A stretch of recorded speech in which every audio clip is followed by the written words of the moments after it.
Hey everyone, how's it going? Today we're going to be doing a little DIY video on how to add a underglow LED light strip to this Traxxas Slash two-wheel drive. This doesn't necessarily have to be for a Traxxas Slash. You can do this for any RC vehicle of your choice, but we happen to have my buddy's Slash here, and as you can see here, I already did it to mine. So I'll turn it on really quick. So this is an RGB LED, so it's got a few different colors you can choose from: red, green, blue, orange, pink, purple. It also has a few effects. It can do flash effect, a fade effect where it goes through all the colors, a strobe where it just kind of strobes white, and then flash, which is another kind of other different flash effect. It's kind of like the other one. They say it's smooth, but for some reason, smooth and flash kind of do the same thing, but that's just this LED strip. So what you're going to need for this is you're going to need a soldering iron and some solder. You can also do the method of, if you have a heat gun, you can heat up the solder that way if you don't have a soldering iron. But I actually purchased the soldering iron on Amazon for like 20 bucks, and it came with a whole kit. We're obviously going to link everything in the description below that we use today. So also you need some electric tape. You'll need a battery pack. You can buy the LEDs with a battery pack already, but I had a few of these laying around, so we're going to actually be rewiring this battery pack because this thing's going to run off of its own batteries, the 3 AA's, instead of the actual Traxxas battery itself. You'll need some heat shrink, a 7/64 bit, a drill, some 22 gauge wire, the LED strip of your choice. These are all going to be 5-volt LEDs. I would recommend you go with 5 volts, just because it's kind of like they're the easy, cheap ones. I mean, I picked up this strip for $7, and it had heat shrink already on here, but I removed that and I added a little LED on here just so, you know, we know that it's powered on and whatnot. But your mileage may vary. I would go with 5-volt LEDs just because they're relatively cheap, and they're not. It's easier to do that because you don't need like a 12-volt battery to power it. A precision screwdriver kit, and a hot glue gun with some hot glue sticks, and a heat gun for the heat shrink.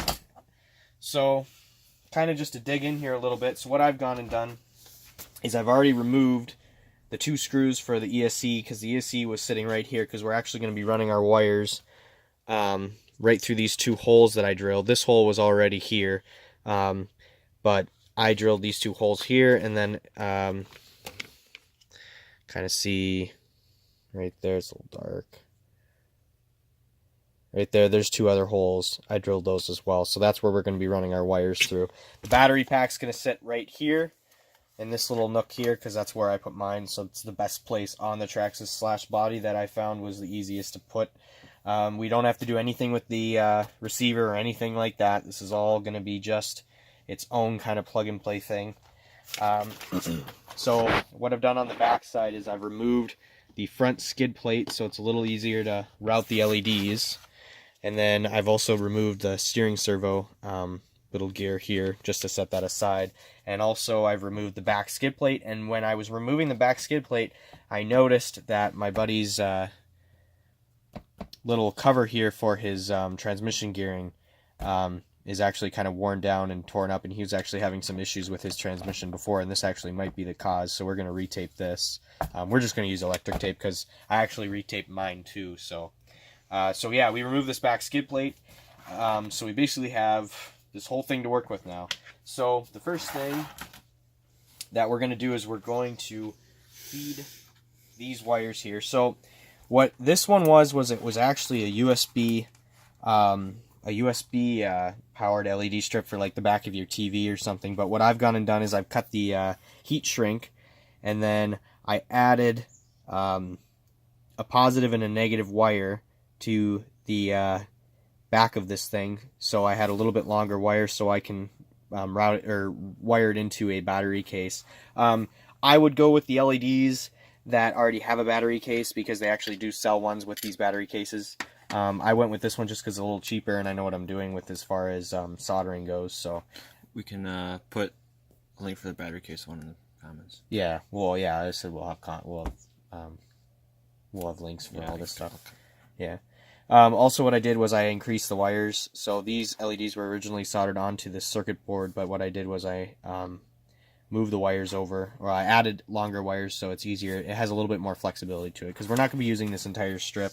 We're going to be cutting it in half. So, which is nice thing about this is that we have plenty of extra 5-volt LEDs. So one of my other friends, he's interested in getting into RC trucks like the Slash as well. So maybe we'll add some for him as well down the road. But for now, we're just going to do my one friend, and then yeah. So basically, that's it. So what I'm going to do here is I'm going to feed it through these 2 pilot holes that I drilled earlier. You just want to make sure you can drill your holes relatively anywhere you want. I just went underneath there because it was probably the easiest place to drill the holes. But you want to make sure that you're not drilling holes near screw holes or anything like that. You want to make sure that you don't drill it to the point where you might start, your chassis might crack because it's plastic. And if you're, bashing and crashing, you have a chance of cracking your chassis or breaking your chassis. And my friend knows firsthand on how to go through 3 chassis. All right, so that's kind of where we're going to keep it for now. So now what we're going to do is we're going to feed the wires through these other pilot holes that I already drilled. So again, you want to make sure you can put it in a place, or put these holes in a place where it makes most sense. It's easier to route things and whatnot. We're going to be hot gluing these holes too, just in case, we want to make sure that this gets weather sealed, because the thing about it is that these LEDs aren't actually weather tight, so we're going to make them weather tight, which we're just going to put hot glue, which is just the easiest way to do it. But I mean, unless you want to go driving around in mud and debris, you do have the chance of messing up these LEDs, but it's a pretty easy, simple way to just hot swap them out and put new ones in. I mean, they're relatively cheap, so and odds are you're going to buy a reel that's probably 7 feet long, so you're going to be able to have plenty of extra ones in case you mess them up. So now that we got the wires fed, we're going to come over here and we are going to make sure our soldering iron is on. And what we're going to do is we're going to find the positive and the negative on this battery pack. So if you kind of look, it might be a little hard to see, but kind of inside there's a little battery outline, and it shows positive, which way the battery is going to be going. So the positive side will be here, the negative side will be right there. So what we want to do is we just want to clamp that on there. We want to take our negative wire, which is our dotted one. Another tool that I forgot to mention that you're going to need some wire strippers. These are cheap too. We'll have everything, like I said, guys, we'll have everything linked in the description below. So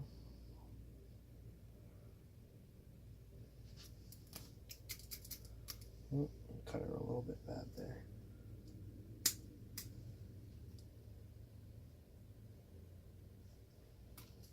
There we go. Then you're going to want to take your positive, strip those as well. And just grab a pair of scissors or some snips or something and just kind of trim them down. You don't need that much. A little wire goes a long way when it comes to soldering these connections.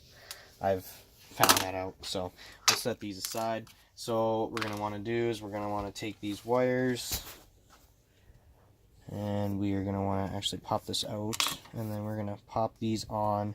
And it's smart to put a little bit of solder on each wire, just because then you're going to have an easier way to make contact with the solder point that you're going to be soldering. So a little tip.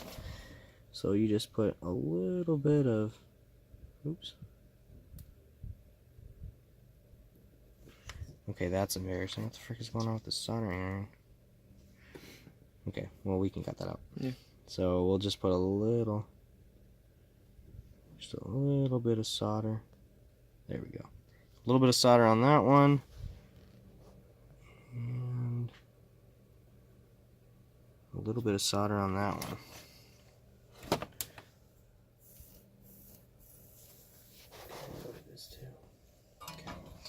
Alright, so now we are going to take our negative wire. We're going to take this switch again, and we're going to grab it, put it here. This is a little difficult. What I had to do last time was I actually did the wires, I fed them through, so I'm making this a little bit more difficult, but you can do it in either way you want. This is just kind of the general way on how to do it.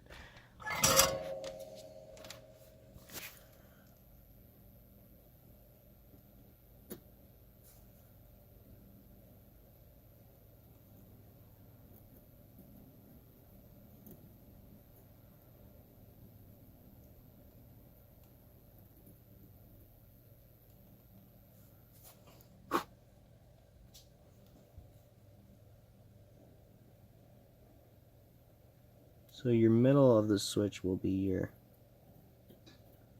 negative, if I can get it on there. Okay, this is frustrating as frick.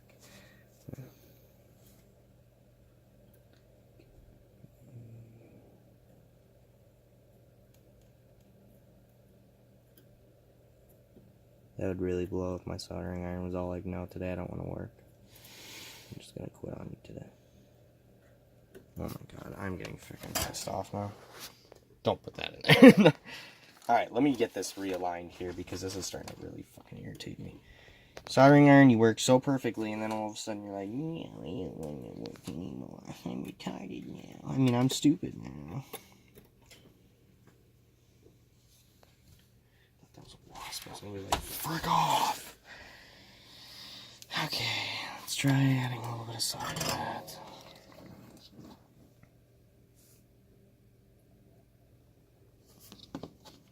Got a little bit of solder there.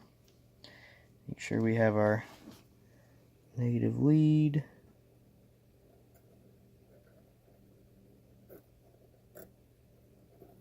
Oh my gosh.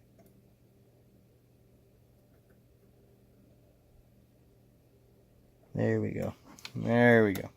Okay, so now that we have that on there, we can take this off, set it aside. Now we have to solder point onto the positive side. So just take your plate, same kind of thing, pop her in there, take your positive lead, and then because this plate's going to sit in like kind of like downward like that, I'm going to actually flip it around here and then solder it kind of like downward because it's going to have to be, it'll be easier to route the wires. And just like that. That one's significantly easier than the bloody switch. Okay, so as far as assembly goes, we can come back over here. We'll take our battery pack. So you want to make sure that when you pop this in, you're gentle about it because you don't want to break any of the solder points. You also want to make sure that positive and negative are not touching. So what we're going to do is we're actually going to snip it up a little bit, hopefully carefully, not breaking anything.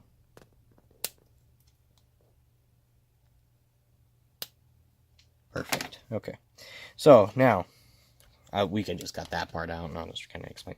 So what you're going to want to do is you're going to want to take your switch and you're going to want to pop it back in where it was on the battery pack.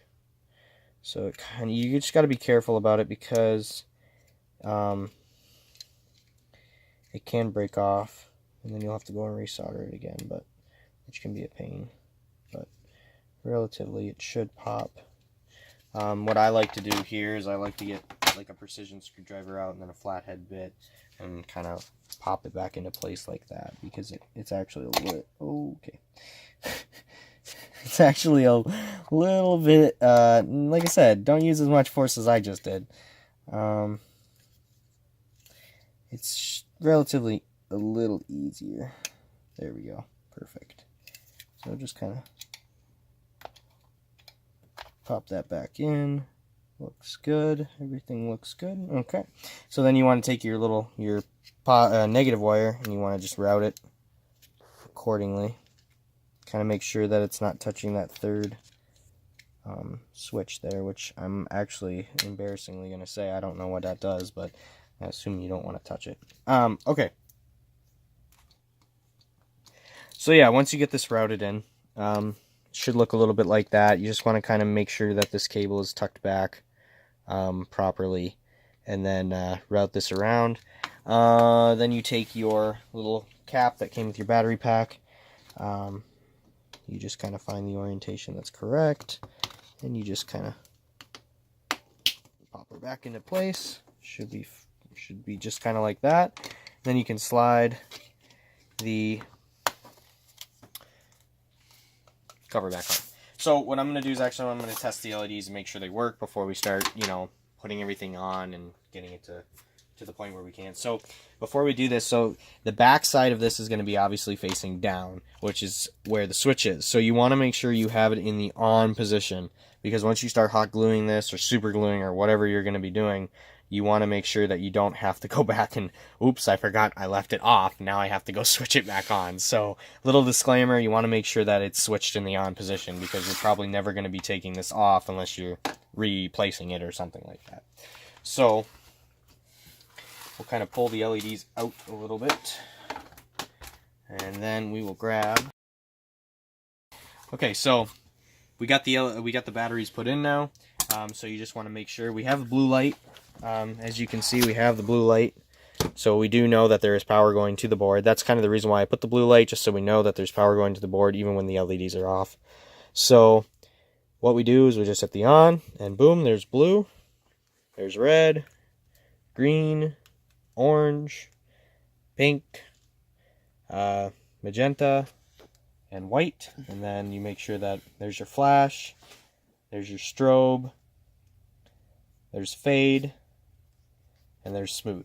So you just so we know that it's actually working. So now we can actually start the gluing process and get it all sorted. So we can remove these batteries now that we know it works. Set those aside. Alright, so the first thing I'm going to do is I'm going to actually work up top. So I'm going to secure this. So like I said, make sure it's on. And then what we're going to do, we have a little bit of extra slack here, but that's okay. So what we did was we had a little bit of extra slack on the wires, but that's okay. What we did was add a couple more of these little adhesive clamps here. And now that we have our hot glue gun, what we're going to do, we'll just kind of glue these down a little bit, make sure that they're solid and they're not going to go anywhere. Hot glue is going to be your best friend probably in this build, because hot glue helps out a lot. So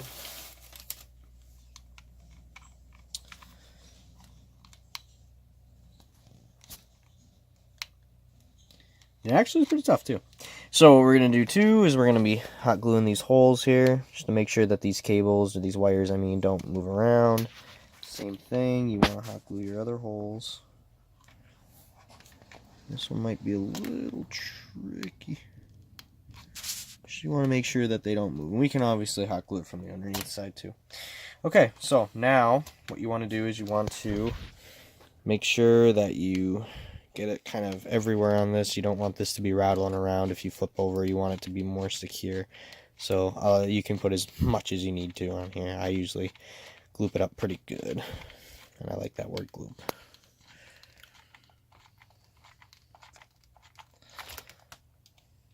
You just want to kind of place it in there like that. Make sure that it's kind of secure. Then you can run some hot glue along the side here. Just kind of make sure you get all the nooks and crannies going. Kind of run some in the back here too. Alright, perfect. So that's all you got to do pretty much for the top. So now that that's all sorted out and we got those glued, we can come and flip this over, kind of give it a nice shake. Looks like nothing's fallen. Okay. That was a heck of a shake. Yeah. Okay. So now what we're going to have to do is we are going to have to actually, we're going to hot glue this whole receiver. And to do so, before we do anything, we're going to heat shrink some stuff here. So we're going to heat shrink these wires. I already went and did a little bit of hot glue before when I made this board, just to secure those wires in place so they don't go anywhere. But actually, you know what we're going to do first is we're actually going to get the board to the point where you are most comfortable with the LEDs on our length and stuff. So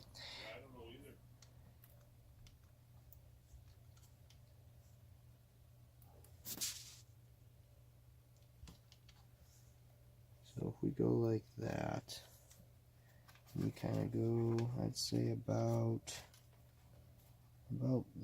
there would probably be a good place to cut it. So we're going to cut it right there. We'll cut one extra one just to see if we actually have a little bit more slack. So now that we have these spare LEDs, we'll set them aside. We'll go through, and I actually didn't hot glue on the LED strip itself, so we're going to hot glue these wires, make sure that they don't move. Because hot glue won't affect anything electronic wise, it's literally just melted plastic, so you don't have to worry about shorts or anything like that. But this actually prevents shorts, because if those wires were to be moving around for any reason, they can touch together and they can short the LED strip out. And one way you know an LED strip's when it shorts out is it's actually funny because it only goes to like solid green, which I found that out because I actually had these short before, not this LED strip but a different one a long time ago, and they shorted out and they went solid green. So that's how you know an LED strip shorts out. So that's how you know you have a problem. I guess the real reason way you would know if it shorted out is it wouldn't work, but I'm rambling. Anyway, so you're going to take your heat shrink, and we're actually going to heat shrink right there, and we're going to heat shrink right there. So just cut a small little slit like that. Set that aside, and you're going to want to slide it over the LED strip.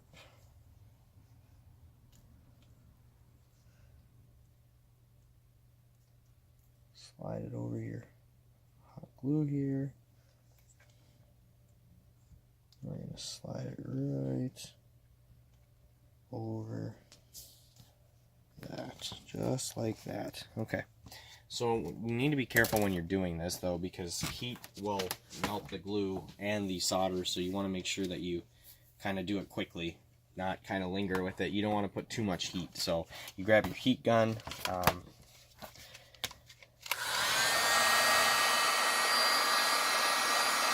I'm going to just give it a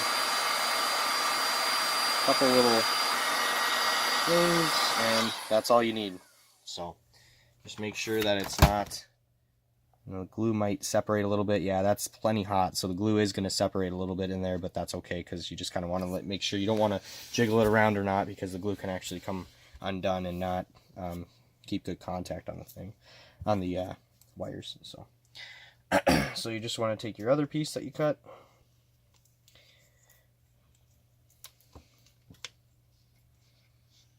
I'm going to slide it over these, and same concept.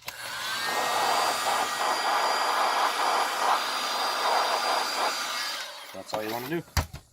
Unplug your heat gun. You can set that aside. We don't need that anymore. Okay, and now kind of let that cool a little bit, because it can be very hot, so when you touch it you just want to make sure it cools. So before we do anything, we're going to flip the circuit board on its back like so. We're going to take our glue gun again, and we are going to glue it down. So we're going to glue the back just so there's no shorts. Oops. So we're just going to run glue as much as we possibly can, because you want to make sure that there's no chance of dirt or debris getting in there. So we're not going to actually secure it to the chassis right now. We're actually going to put some electric tape around it. So we're going to hot glue it, and we're going to put some electric tape around it, because we want to make sure we don't ever have to change this board. So we'll let that dry for a little bit, and then we'll be back.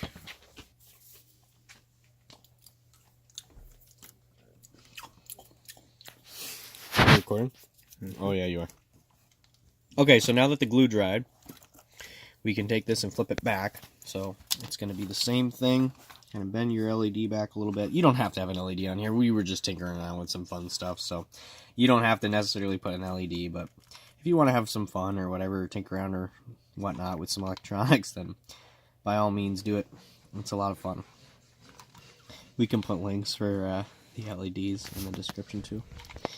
So like I said, same concept. You're just going to be gluing the other side of the circuit board. Kind of make sure that it doesn't get onto the chassis itself, because you don't want to glue this to the chassis just yet. You just want to glue the circuit board.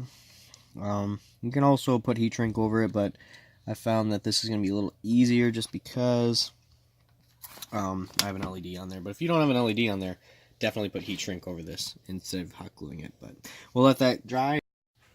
Oh, I got it. I know. Okay. Alright, so now that we have everything hot glued and whatnot, like I said, don't be afraid to put as much as you need if you're not doing the heat shrink method, because you want to make sure that there are no possible ways that water could get in. So we're going to kind of like bend it back a little bit there. So this is going to be the part where we will electric tape it before we hot glue everything back down. So you want to get out your electric tape. You kind of want to just... I'm going to actually cut a few strips because that'll probably be a little bit easier. So you take your electric tape and you just kind of go, like I said, worst case, you don't cover the entire thing up with electric tape. It's not the end of the world. You do have that hot glue to add a nice protective layer inside the electric tape, but you kind of want to get as much as you can, just to make sure that, you know, in case, oh, I guess, so you have some reassurance that you know that it's not gonna leak or anything, but that hot glue should stop any water from getting in, or moisture. You kind of want to make sure, too, that your hot glue doesn't have a lot of air bubbles in it. Mine look pretty good, too, because, you want to make sure that it's a nice, smooth application. I'm a professional on hot glue guns. I am a professional. I'm a professional on hot glue. I'm a professional on liquid. Try editing that out. You know?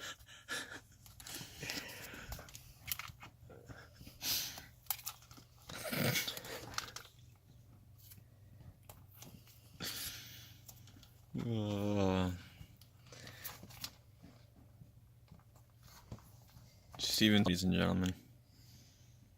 Who? I'm just kidding. Alright. I'm not using your real name. Yeah, my name's, Brad.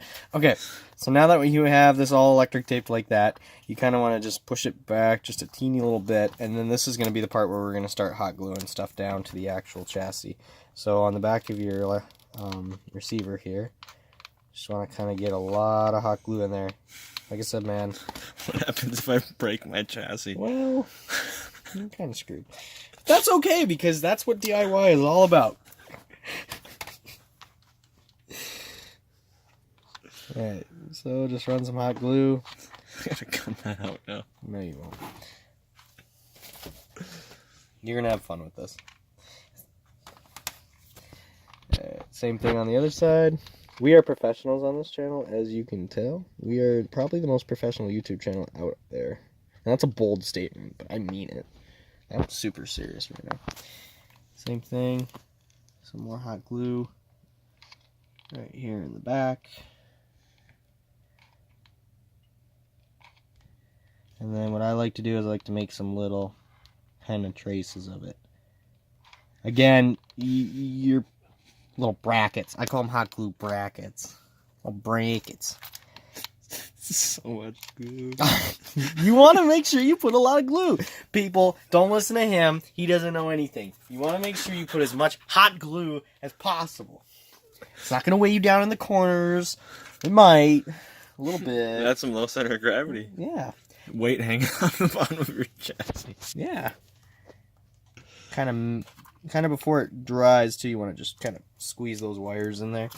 And of course, a little more, you know that people watching, and you know that one thing where it's like a little bit more olive oil. You want to just add a little bit more hot glue. A little olive oil. What? I don't know. It's a bug in my face. Oh my gosh.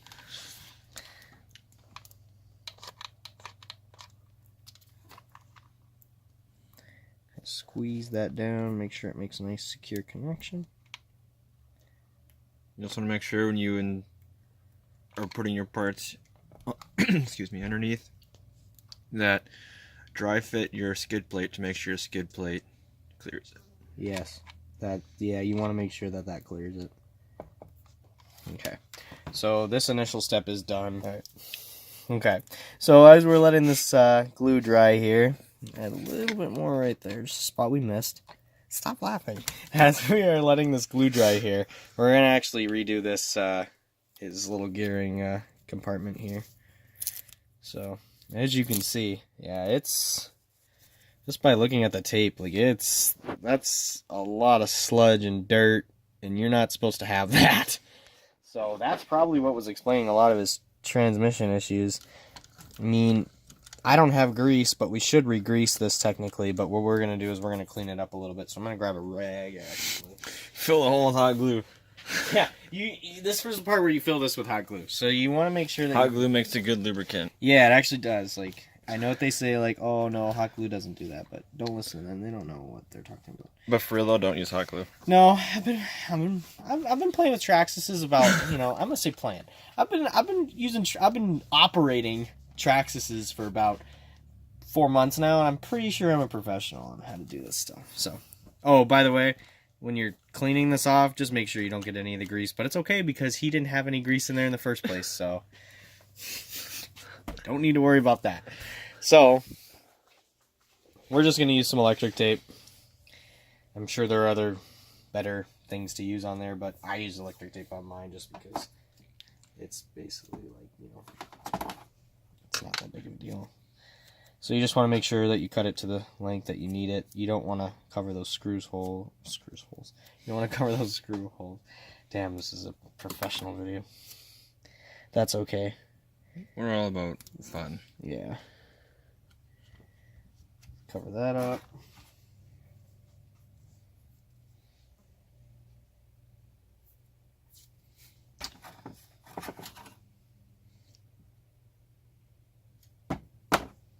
Actually, I'm going to cut this a little shorter.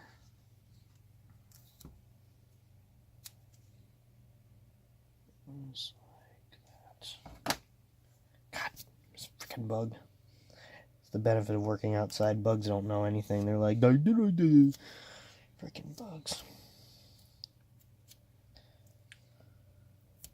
There we go. Perfect. Good as new. Can hardly tell the difference. Okay. So now, oh man. They don't even make... Ooh, that sounds really good.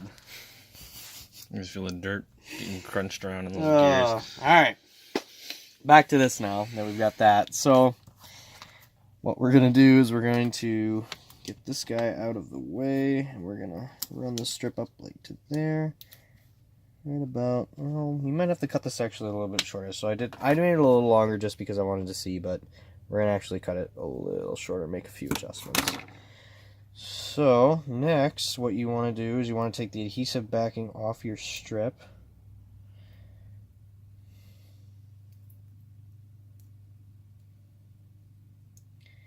Everything, one of them is going to be like this easy. Okay. Take it off your strip and cut it. And then you just want to kind of place it however you want it, whatever makes the most sense to you. For me, it's probably going to be like this. Oops. And it's okay if you have to do a few attempts. These adhesive backings are pretty good. They stick pretty well to plastic, so. Just don't cover any screw holes that you need. Yeah, so basically you just want to avoid these screw holes that you need because it you don't want to cut through the strip. That wouldn't be good. Alright, so guess what we're doing now? a lot of hot glue because this one's actually not. I would recommend. See, I took the gamble. Okay, I took the gamble that I didn't get one that was already weatherproof. So Yes, you can't get them that are weatherproof already. I would recommend. Yeah. So like these LEDs here, these are 12 volts. So if you're thinking, oh man, they should have just used those. Well, no. These are 12 volts. These here, this is basically what your weatherproofing IP64, 67, whatever it is. This is your weatherproofing ones, but If you look underneath his, yeah, if you look underneath mine, it's already his are already weatherproofed. yeah. But I took the gamble with my friend. I was like, you know, I'm gonna try my own method, hot glue. So my strip will never come off. Yeah, no, well, hot glue will come off. Hot glue's pretty forgiving. It's not like super glue.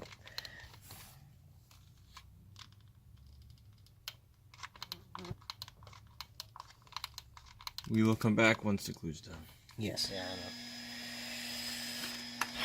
Okay, so we got this basically secured as much as we could with hot glue. Like I said, don't be afraid to use as much as you need to. This blue LED, we've got that going, so we have the batteries in. So if we just hit the on button, it shows white, red, green, blue. Flip it on its side. Boom, there you go. We did notice though that the blue LED is gonna probably bother it a little bit, but like I said, Use clear or white, or you don't even have to if you don't want to. You don't even have to put an LED. So the reason why I did an LED is just because I thought it would be a really cool idea just to do. Because if you hit the strip off, you always have that blue LED going.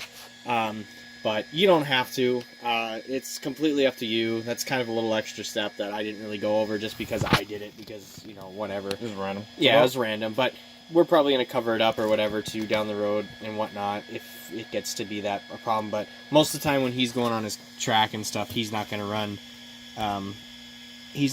this thing on. So when you pull a battery, it's gone. But anyway, so a little extra pointless step, but whatever. So here you have it, guys. This is what your finished product of your DIY underglow LED light strip is going to look like on your remote controlled vehicle. Here we have mine and Bryce's next to each other. Let us know if there's anything else you guys want us to do as far as lighting goes for the slashes. I thought about doing some headlights maybe down the road, not necessarily buying a kit or just kind of making my own. Yeah, just let us know, and hopefully it turns out like this for you guys. Like I said, it's a really easy process. Again, all links for everything will be in the description below. So, and thanks for watching.